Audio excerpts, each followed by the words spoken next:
Hello, hello, hello, and welcome. This is Her Talk Show. My name is Sabrina Victoria, and I am here with Danielle today. I am so excited. We're going to be talking about SEO. We're going to be covering keywords, analytics, and AI. We're speaking directly to the women business owners today who have websites and are really looking to expand upon what they have right now. So we're going to be digging deep. So get comfortable as we explore the triumphs, the challenges faced by women worldwide in this arena. Daniela is here to offer some insights, some inspiration to fuel your personal growth. Thank you so much for having me. I'm excited to be here. Thank you. And professional growth. Thank you so much. All right, let's get started.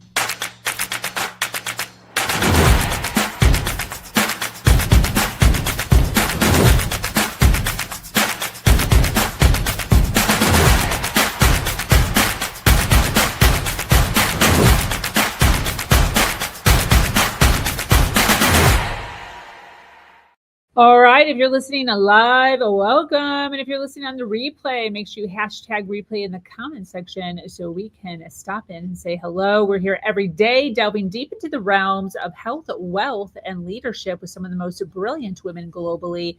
I've interviewed over 600 women. It's probably close to 700 at this point.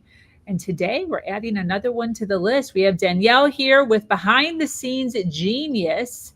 It's a website, a pipeline, a strategist helping solopreneurs and small businesses grow with custom digital systems and strategic business resources. Using the signature two-tiered impact framework, she equips entrepreneurs with the clarity, tools, and support they need to scale smart without the burnout. No fast hacks, just thoughtful growth strategies that let you build a business you love while still making time for family night. I love that. You know, we're hearing more and more about strategy, more and more about AI, more and more about like the foundation of our business so that we're not working in our business all the time. What is the automation that we can start to add to it? So I'm really excited to have you on. And I think this is just perfect timing. We're right at the cusp of all this goodness that's happening in our world right now. Yeah, definitely. I think there's a lot of, as I've heard the term bro marketing is kind of dying off. And I have to say good riddance. I think that there's been too much of the hacks, too much of the, do this one thing and it's going to work for every single person. And it's not guaranteed to work. Every business is unique. And I think you have to look into more deeper level things than just, what's the one thing that's going to work for everyone. Because I mean, Lord knows I've bought into plenty of courses that have promised a result that I did not get. Yeah. So, yeah, absolutely. I think most of us had. I was just talking to somebody the other day. She had done work with Dean Graziosi and Tony Robbins, which that's a dollar amount there. Also, Russell Brunson, that's a thing there, and then Alex Hormozi. Just constantly looking for the answer, looking for the light that's going to make him the millionaire. So I know that you're here. You're going to give us some simple things that we can start to do to be able to strategize our business a little bit differently. I guess on the back end of our businesses, I know the first thing, and I think the most important thing, I think the thing that we talk about the most, but no one really knows what it is SEO. So I'd love for you to talk a little bit about, first of all, what is SEO? And then what should we be doing? Yeah, so SEO is an incredible tool. It can be very powerful, and it can be a way that when you put in, so SEO is a long game. It's not a, go viral overnight thing. It's a long game, putting in the work. But when you put in the work and you do it consistently and it pays off, it can pay off for years to come. I look at various methods. There's things like Pinterest or other social media accounts, talk about TikTok. We've been on the verge of losing TikTok for like all year practically. Social media isn't set in stone, and it's good to diversify your streams of how people find you. And I think SEO is one of those things that with a little bit of effort, it can lead to great rewards. And I have to preface this with, you can do all the SEO in the world you want and have the best SEO game, but if you're not using the traffic that comes to your website in a good way, if you're not giving them ways to opt in, if you're not giving them, ways to interact with you, follow you on a social media platform, whatever that looks like, then you're losing out. There's potential that you're losing out. So SEO is about getting your website to show up on Google, on Bing, in those search results, so that when someone goes looking for a solution to a problem, your website comes up at the top and says, hey, here's the solution. Yeah, I get that for sure. So what are these things on the back of our website? I know there's tags, I know there's keywords, I know there's so many things back there that you're clicking on. Half of it we're scared to click on. We're like, we're click on that, are we going to break it? And then the other half, like, what do you even do with it? It seems like, okay, tags. That seems pretty logical as to what it means, but like, what do you put in there?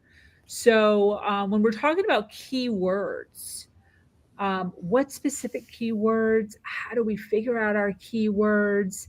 How many keywords? There's so many questions. Yeah.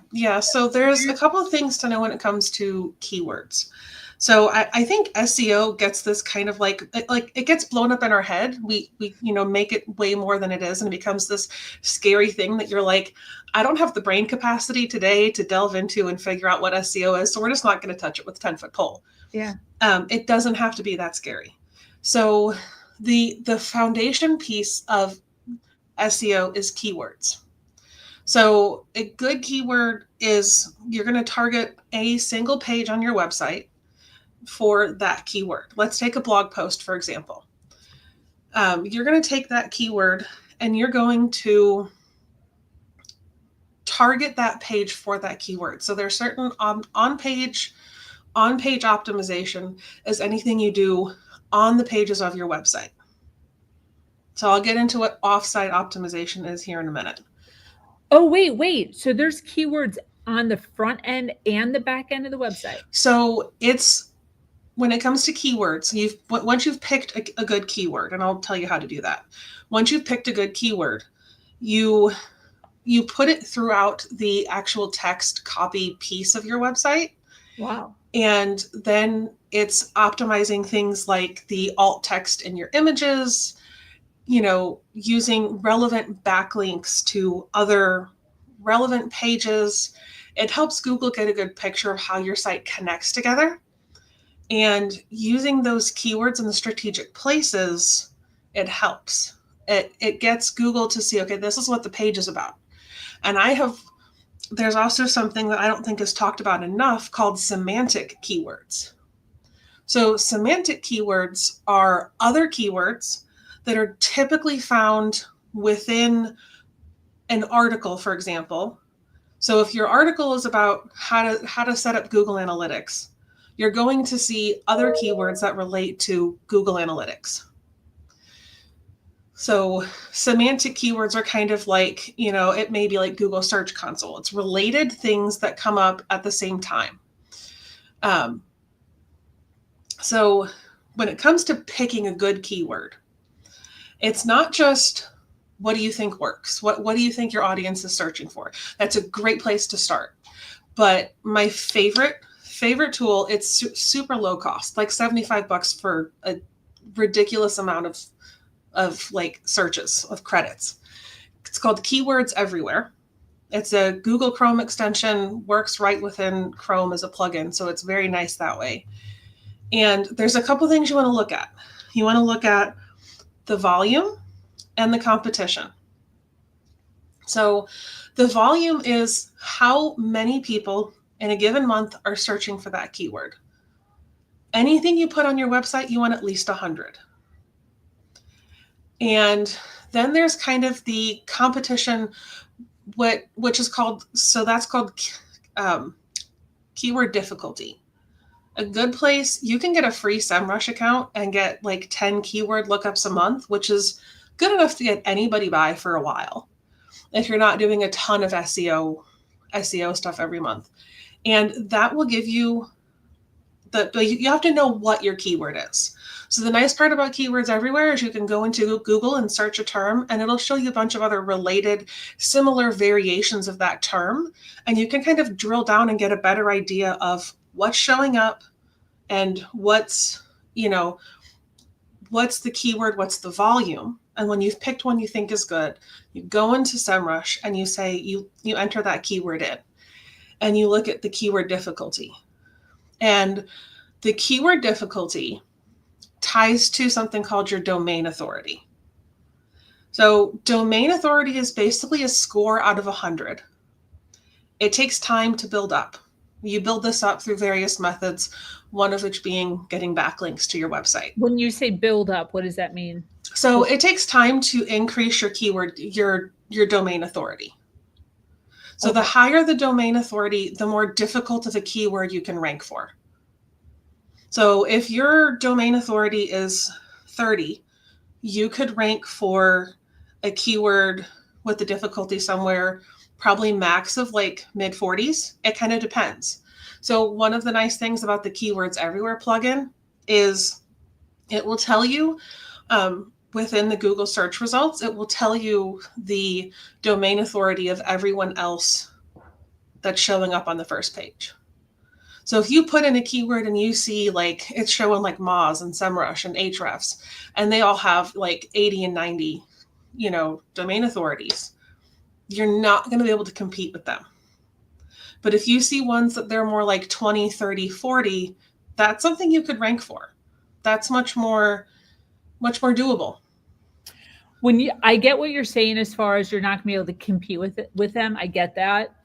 And if enough time went by, hypothetically, could you? Or is that just absolutely impossible? It's not absolutely impossible. It takes time building up that domain authority. Because that's one of the factors. You could eventually. With time. Yes. Once they go out of business, rank. Yeah. So when it comes to ranking for the more difficult things, it's basically looking at, you need to pick a keyword with a volume of at least 100 for your website that you can rank for at your current domain authority. And as your domain authority increases, as you work on that over time, you can rank for more difficult keywords. But if you say, if you try to rank for the keyword WordPress website designer, that's going to be next to impossible because you're going to rank for all of the big ones out there. You're going to be competing against all of them. Mm-hmm. Why only one keyword? There can't be two? So it's best to pick one keyword per page.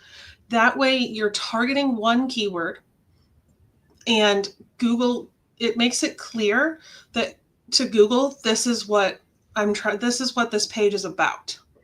I love hearing this because one of the things that I talk about all the time with the women that I work with in my community is the importance of niching and just concentrating on one freaking thing. And there's such a wall around the importance of this. Knowing this really helps hone that in as far as like if Google can't find you, or if someone can't ever, because you're just so many keywords in so many different directions. Yeah.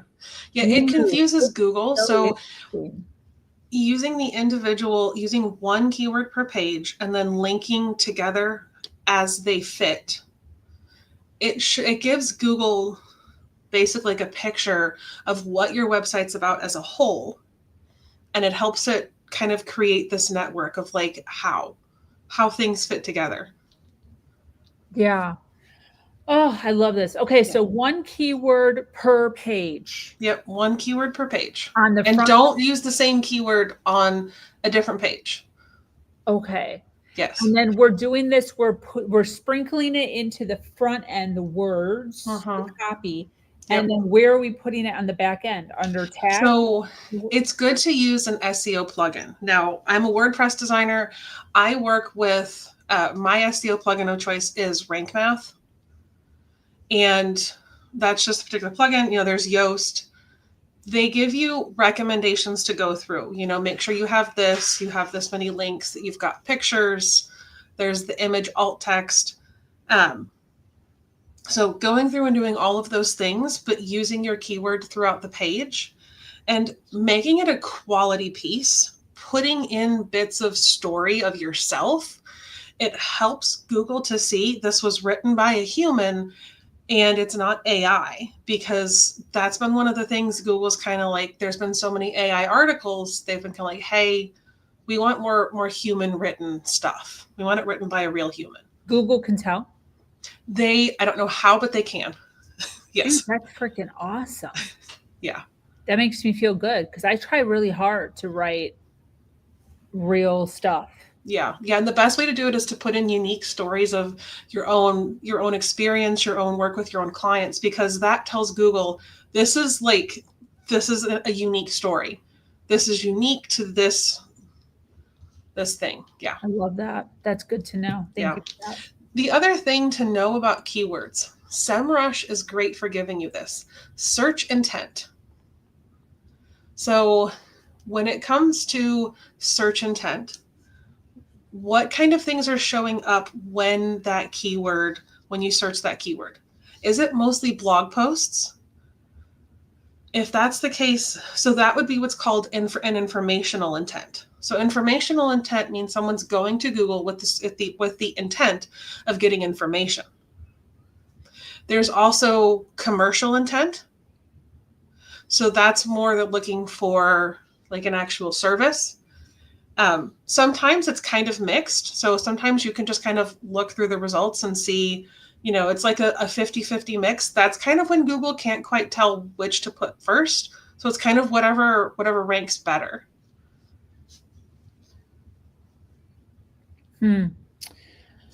Wow. Okay. So so I have a question. When I was always under the impression that there's supposed to be multiple things happening, multiple words, multiple tags, only one keyword.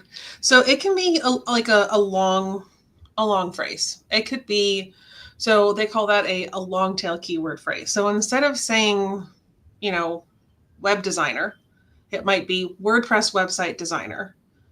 It can be, you can add more words to it. So it doesn't have to be just one word, but one phrase. And then does this apply also to, like you mentioned, a blog? So every blog is considered one page, right? Yep.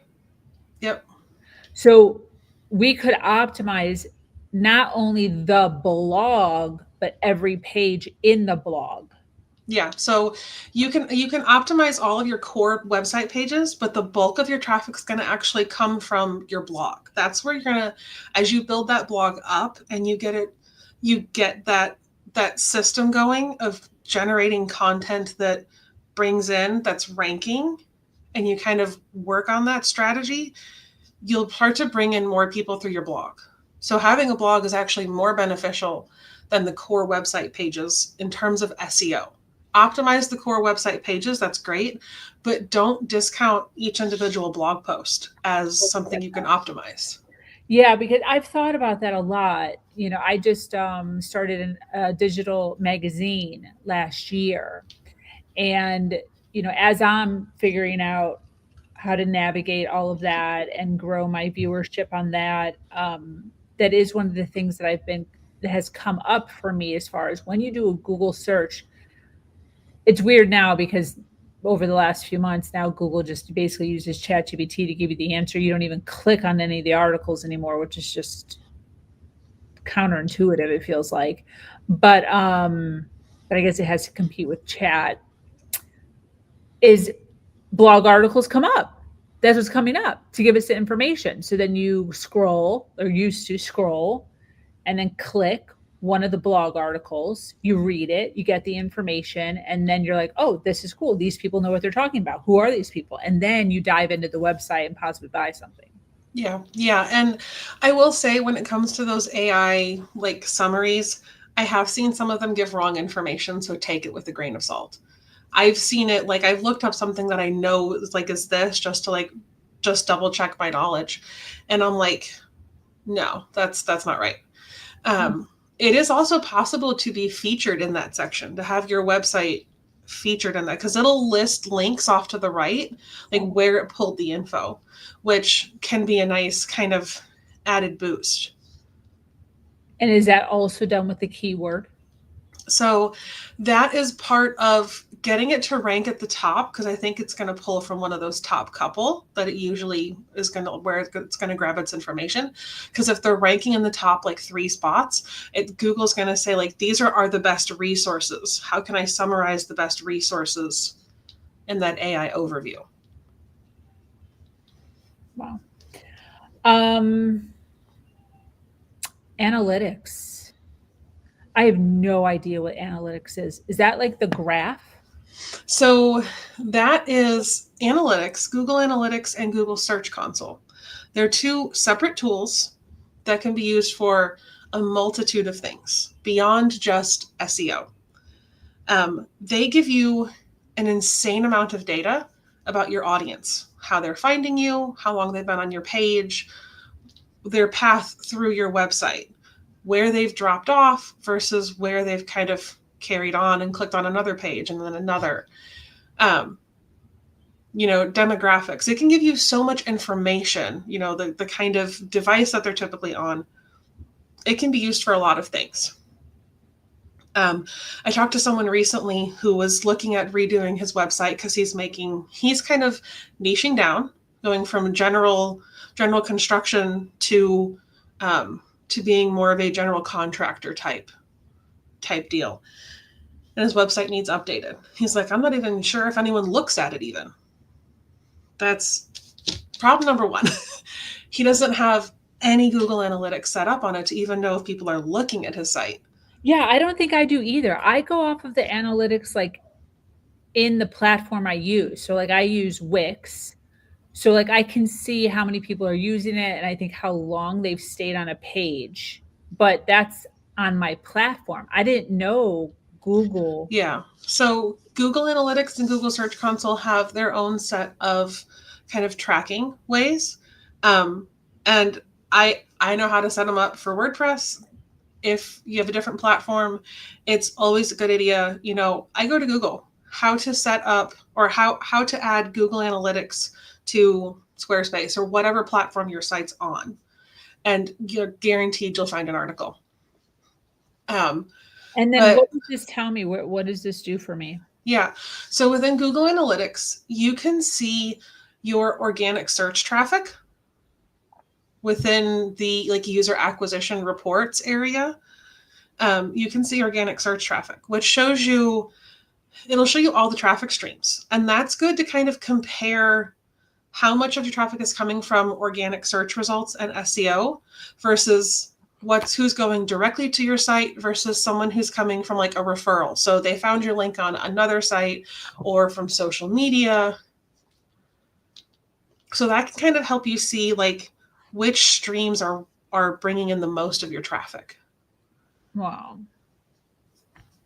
I can totally see how that would be super beneficial. Yeah.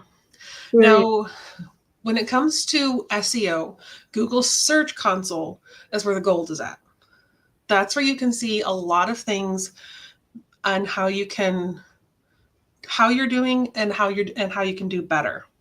So when you log in on the left side, there's a performance. You click right on that and that tells you everything you need to know.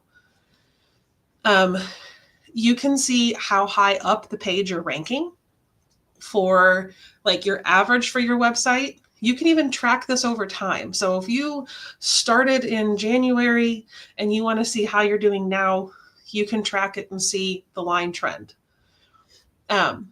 You can track it per page as well. So you can see how well is this page ranking? Where does it fall on average in the search results? And when it comes to that, it helps you kind of get an idea of how you're doing. And then when you look at the individual page, you can see what keywords it's showing up for, which is kind of like a litmus test in essence of, is what I've optimized, is it showing up for the keywords I've optimized it for? Wow. Yeah. And you may find other keywords you can target from there.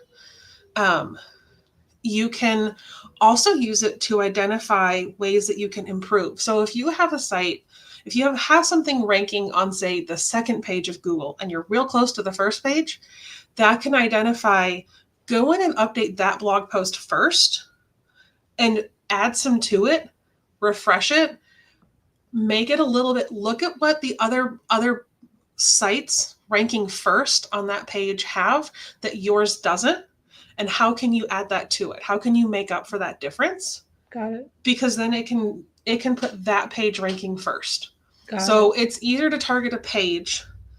It makes more sense to target a page that's ranking on the second or third page of Google, for example, that's close to the first page versus something that's ranking on the 8th page of Google.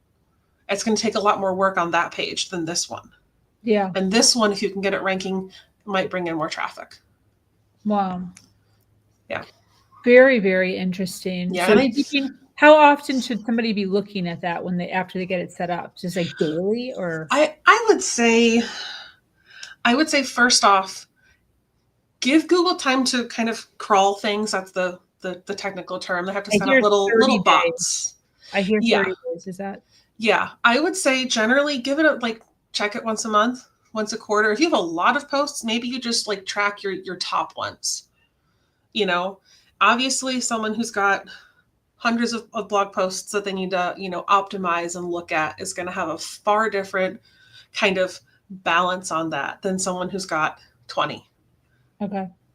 Someone who's got a lot more, it's good to get a sense of where they're all ranking currently, what your top performers are, and then, kind of make sure that they're still performing well every so often, maybe once a quarter, and, track the ones you're trying to improve maybe more monthly. Got it. Yeah.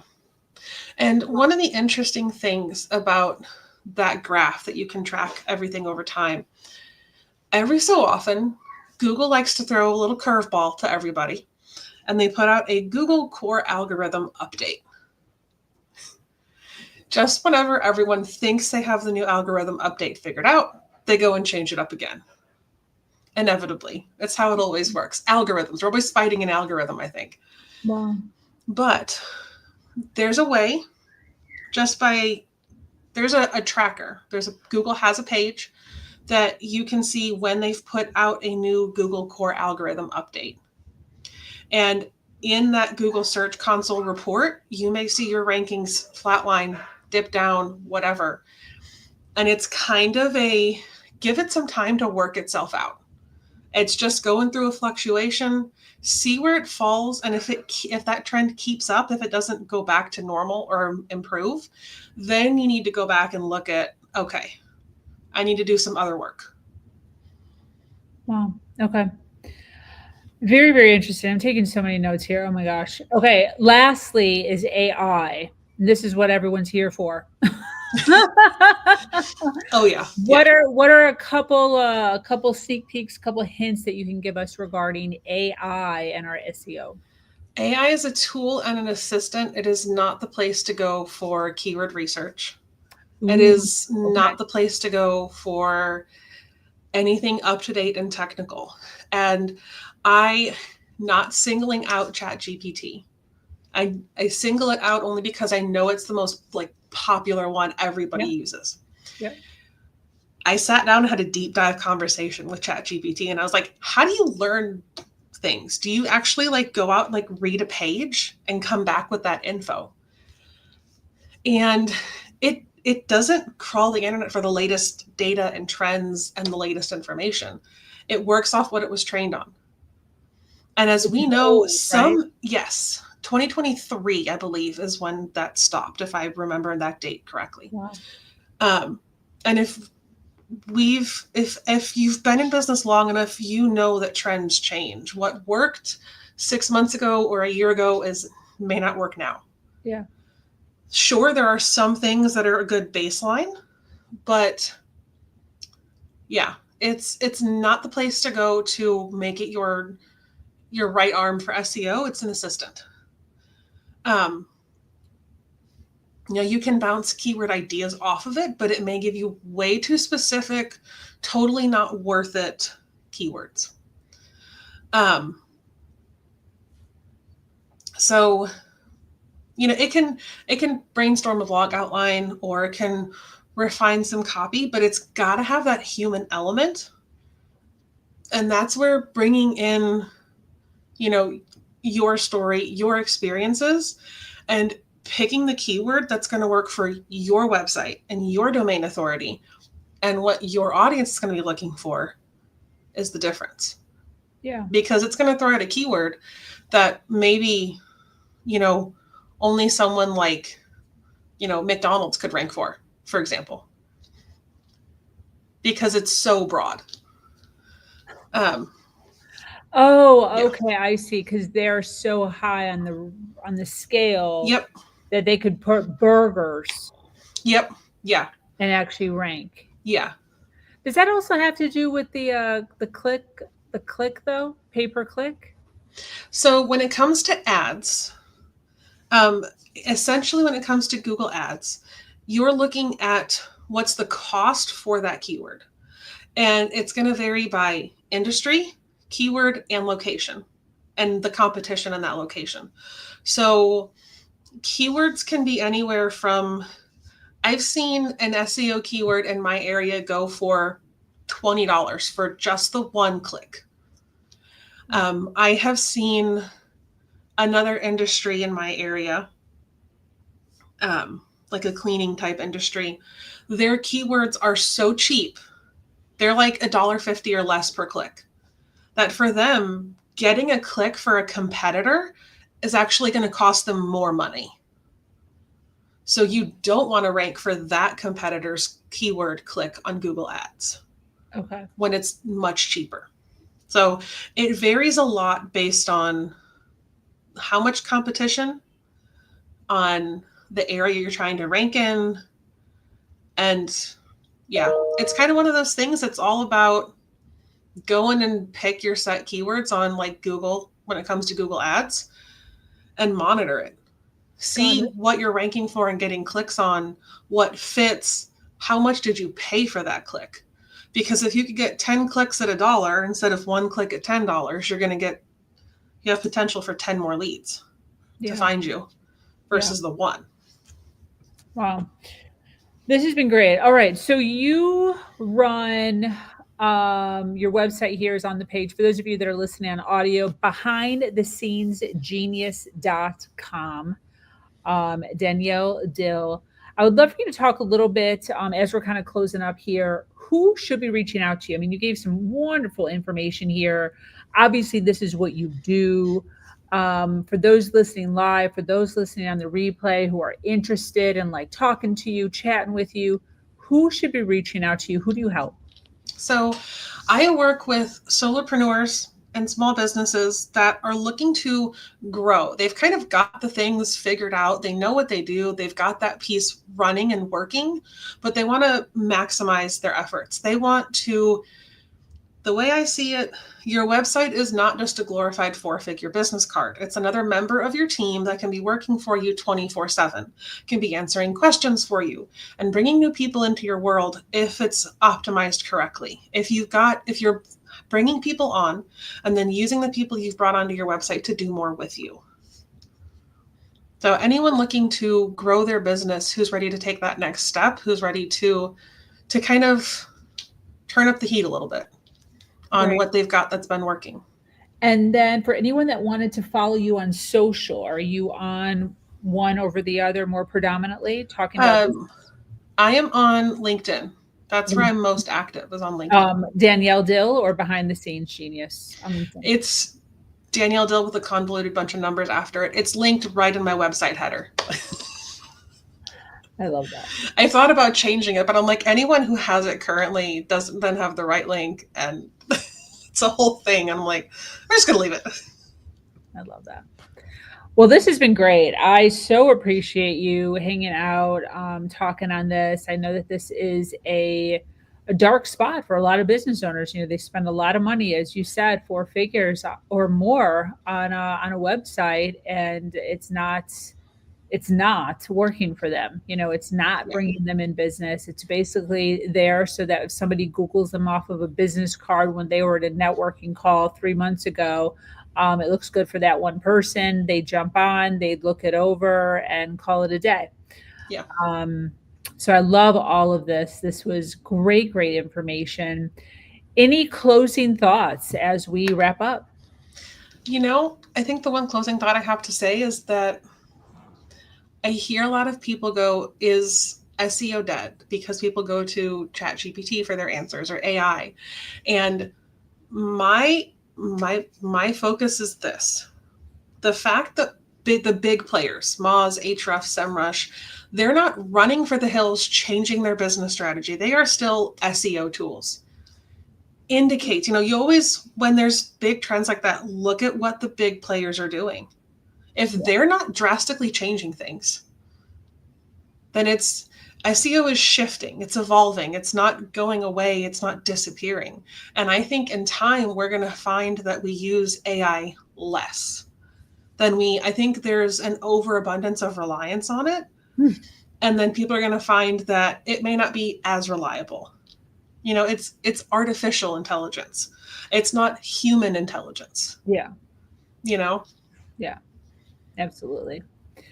Well, this has been great. I so appreciate you being here, sharing some insights on this. Thank you so much. Thank you so much for having me. Yeah, of course. To our dedicated listeners, for those of you still here to the very end, thank you so much for being here. Remember to follow, like, and share. Once again, I am your host, Sabrina Victoria, and I invite you to join my amazing community, Her Nation Global, where we continue to uplift each other and really help each other thrive in our businesses every step of the way by speaking to people just like Danielle here who are giving us information on things that we may not have known. Until next time, do something else.